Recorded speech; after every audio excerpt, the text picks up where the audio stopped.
इस अद्वितीय शो में जहां सुनेंगे आप कथा स्वयं काल के अधिपति महाकाल की। ये केवल एक कथा नहीं बल्कि सृष्टि के आदि और अंत का वो शाश्वत सत्य है जिसमें महाकाल सृजन भी है और संहार भी। प्रकाश, ध्वनि और दृश्यों के संगम से महाकाल की लेजर लाइट शो मित्रांनो तुम्ही बघू शकता लाईव्ह मध्ये एक नंबर में स्पंदित होगी। आपसे निवेदन है कि अपने सेल फोन्स को साइलेंट मोड या फिर ऑफ कर दीजिए ताकि इस शो का आप भरपूर आनंद ले पाएं। इस शो के प्रस्तुतकर्ता हैं उज्जैन स्मार्ट सिटी लिमिटेड, निष्पादक हैं मध्य प्रदेश पर्यटन। खतरनाक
महाशिव महाकाल महेश।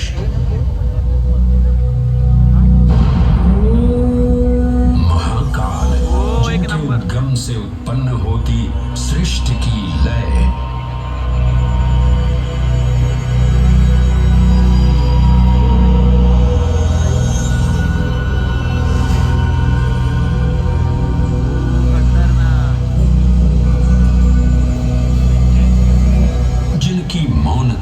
सन्निहित है समस्त ब्रह्मांड की माया।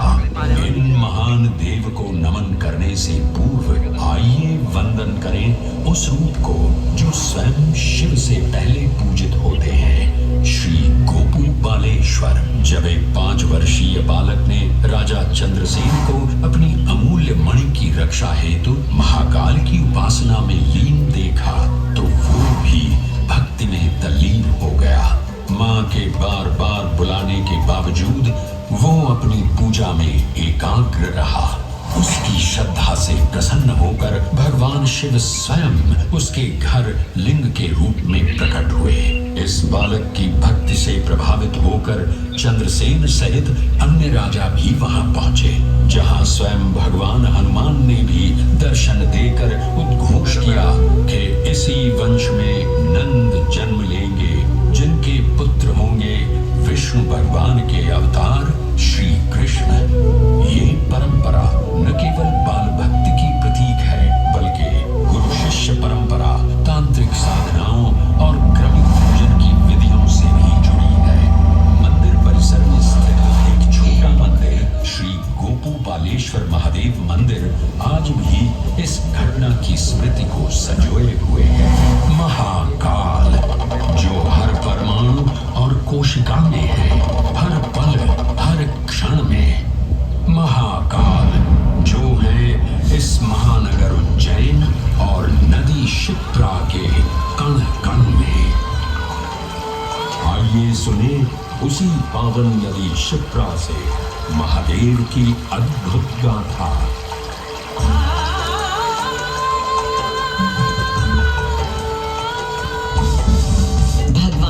विष्णु के अवतार वराह हृदय से उत्पन्न मैं पवित्र पावनी शिप्रा। उद्गम तो मेरा श्री हरि के हृदय से हुआ, पर मैं प्रवाहित हो रही हूँ महाकाल के चरणों में।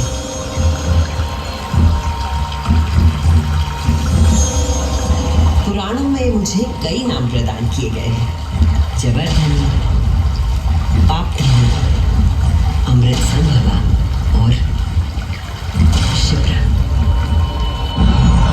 वर्तमान कथा का प्रवाह आरंभ करने से पूर्व यह आवश्यक है कि मैं आप सभी को अपने उद्गम की उस दिव्य गाथा से अवगत कराऊं, जिसे जानकर आप अचंभित हो जाओगे। मेरा उद्गम ऋषि अत्रि से जुड़ा है।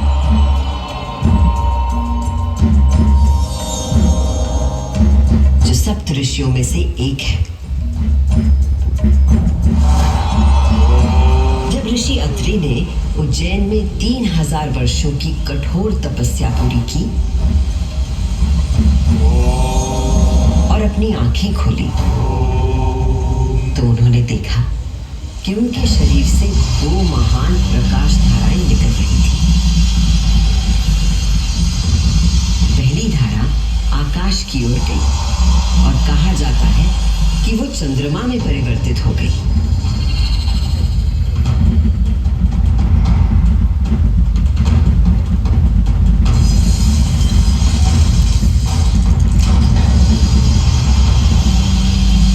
दूसरी प्रकाश धारा पृथ्वी की ओर गई और उसने मेरा रूप धारण कर लिया।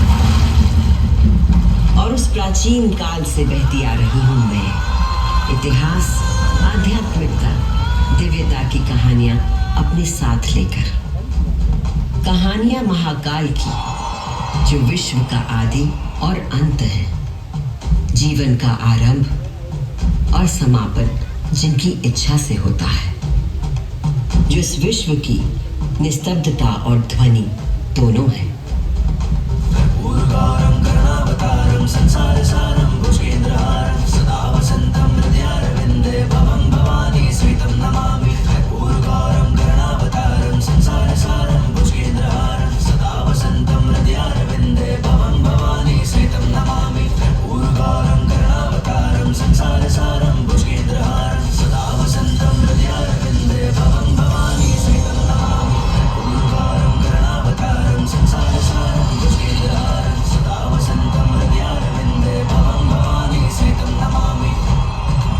महाकाल की महागाथाएं इतनी विस्तृत है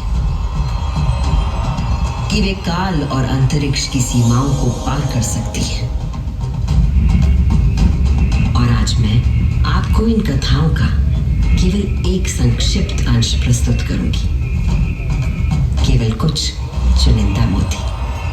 समस्त सृष्टि महाकाल की अद्वितीय चेतना का संचार है, परंतु जिसके हृदय में स्वयं महाकाल की दिव्य चेतना प्रवाहित होती है, वही है मेरे तट पर स्थित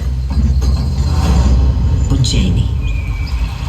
स्कंद पुराण में अवंती खंड के अनुसार अवंतिका यानी उज्जैन में सप्त सागर के अस्तित्व के बारे में बताया गया है, जिनमें से एक है रुद्र सागर।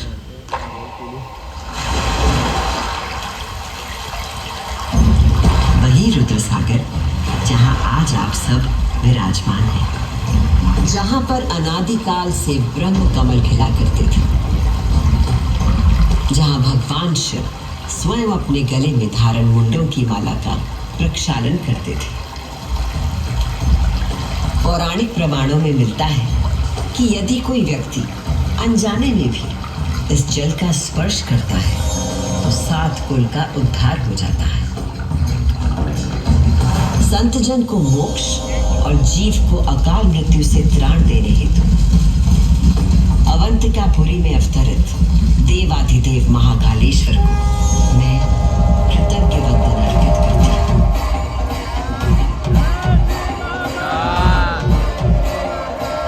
आज मैं शिप्रा देवी आपको उन्हीं महाकाल की शिव पुराण में उल्लिखित एक गाथा सुनाती हूँ।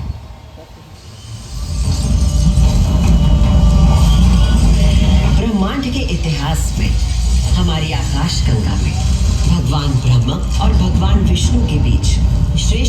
लेकर प्रचंड विवाद हुआ।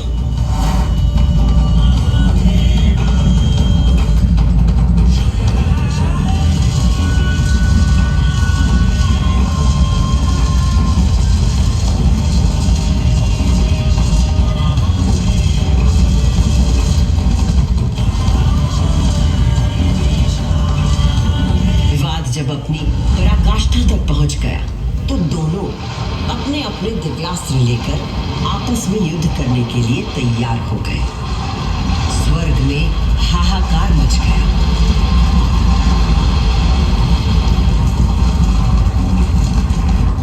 दिव्यास्त्र चलने से संपूर्ण जगत पर प्रलय का आना निश्चित था।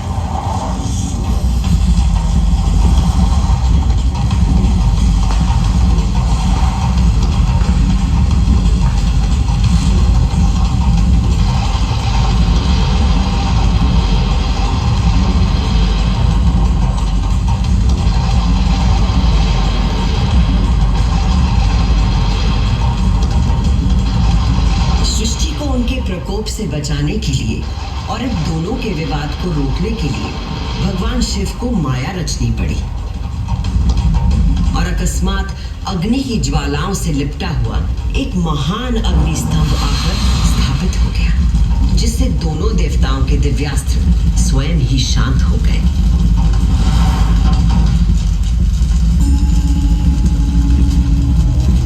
एक ऐसा अग्नि स्तंभ जिसका ना कोई आदि था न अंत था। दोनों देवों ने अनुभूत किया कि इस स्तंभ के पीछे निसंदेह कोई अद्वितीय अलौकिक शक्ति निहित है। वे दोनों बोल उठे, हे महाप्रभु, आप हमें अपने यथार्थ रूप के दर्शन कराइए। तब उस स्तंभ से महादेव स्वयं प्रकट हुए।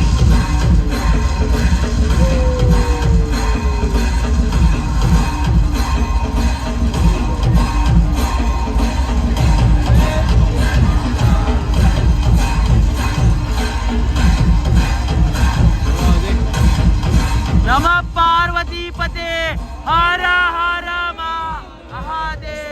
विराट रूप के पंचमुख थे और प्रत्येक मुख में 3-3 नेत्र प्रकाशित हो रहे थे। उनके भाल पर चंद्रमा का मुकुट था और मस्तक पर जटा। उनका कंठ नीला था और उनकी 10 भुजाएं थीं। उनके अंग समस्त आभूषणों से सजे थे। उनके मस्तक पर भस्म का त्रिपुंड था।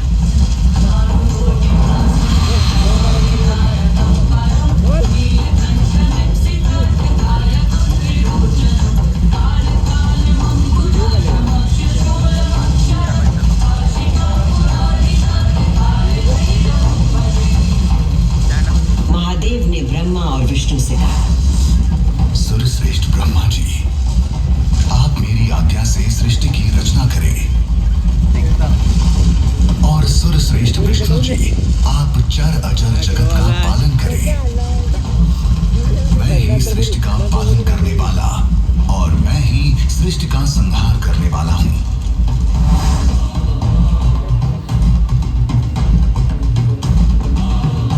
मैं ही ब्रह्मा, विष्णु और रुद्र नाम से 3 रूपों में बटा हूँ।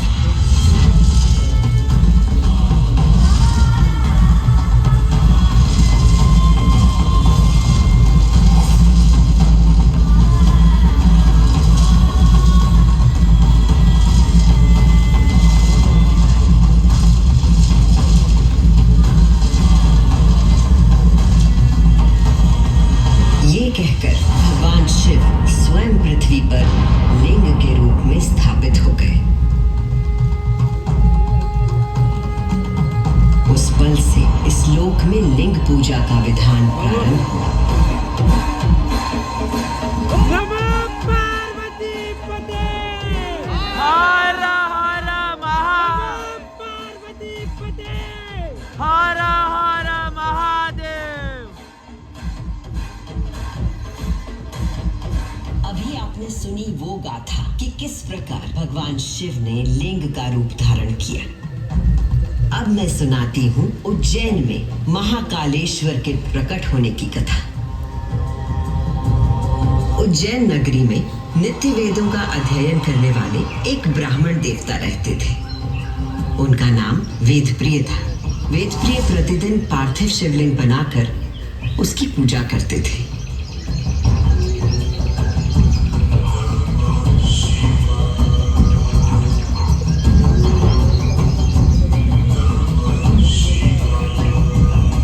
वेदप्रिय के शिव पूजा पारायण और भगवान शिव में आस्था रखने वाले 4 तेजस्वी पुत्र थे। उनके नाम थे देवप्रिय, प्रियमेधा, सुकृत और सुव्रत। चारों सद्गुणों में अपने धार्मिक पिता से कम न थे। दिनों दिन उनके सद्गुणों में अभिवृद्धि होती रही, जिसके कारण अवंती नगरी उनके ज्ञान के तेज से प्रकाशित होने लगी। उसी समय दूषण नाम का एक असुर प्रजापति ब्रह्मा की उपासना में लगा हुआ था।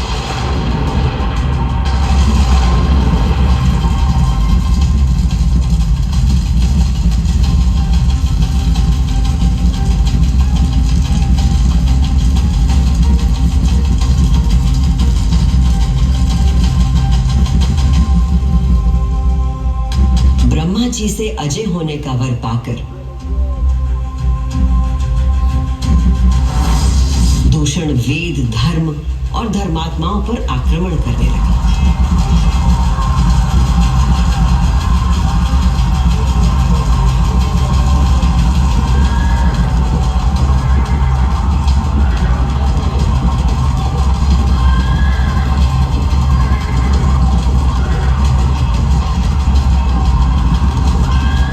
अत्याचारों की पराकाष्ठा पर पहुंचते हुए उसने उज्जैनी पर हमला करने का दुस्साहस किया। उज्जैनी में त्राही त्राही मच गई। मेरे दैत्य सेना नायकों, तुम चारों दिशाओं में जाओ और उज्जैनी में जहां कहीं धर्म पर चलने वाला, वेदों का अध्ययन करने वाला दिखाई दे, उसका नाश करो।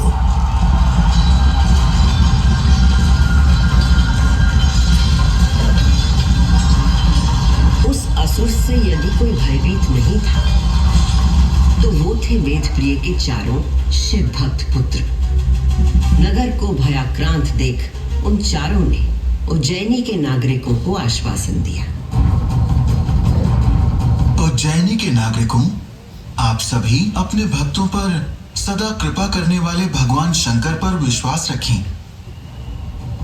और उनका ध्यान करें। भगवान सबकी रक्षा करेंगे।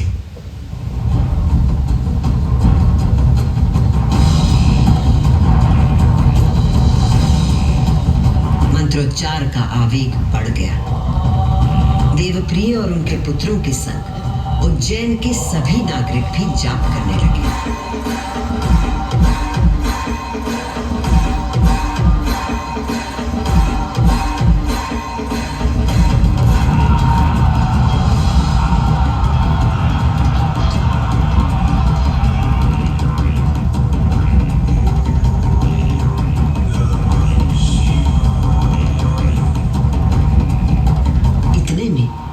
असुर दूषण अपनी सेना के साथ वहां पहुंच गया और उसने वेदप्रिय के पुत्रों को देख अपने सैनिकों को आज्ञा दी।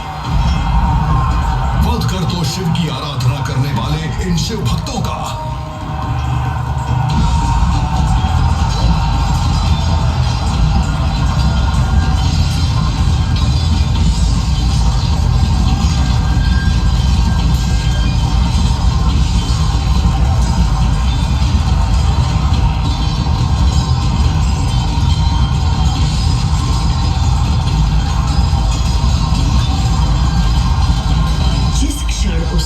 असुर दूषण ने उन निर्दोष व्यक्तियों की हत्या का आदेश दिया।